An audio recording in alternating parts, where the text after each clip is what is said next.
अच्छा, एक सवाल हमारे दारुल इफ्ता में ये आ रहा है कि क्या मर्द सोने की अंगूठी पहन सकता है या नहीं।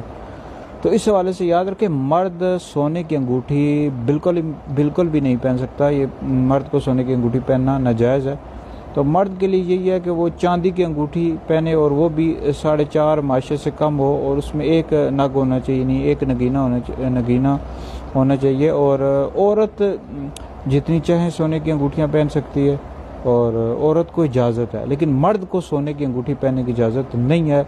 इस तरह कुछ मर्द हजरात इस तरह करते हैं कि वो कान के अंदर सुराख करवा लेते हैं, और वो इस तरह बालियां डाल लेते हैं। तो ये भी नाजायज़ और हराम है, ये औरतों की मुशाबत में आता है, और ऐसे मर्दों पर लानत आई है। इस तरह कुछ मर्द होते हैं औरतों की तरह बाल रखते हैं कंधों से नीचे तक, या ऊपर पोनी वो लगाते हैं, तो ये भी नाजायज़ और हराम है। इस तरह ऐसी औरतें जो मर्दों की मुशाबत इख्तियार करती हैं, छोटे छोटे बाल रख लेती हैं, ये भी नाजायज़ और हराम है। तो बहरहाल मर्द को सोना पहनने की इजाज़त नहीं है, औरत बिल्कुल पहन सकती है। मर्द अगर पहनता भी है वो चांदी की अंगूठी इस्तेमाल करे, और उसका जो वज़न है 4.5 माशे से कम होना चाहिए, और उसमें एक नगीना होना चाहिए।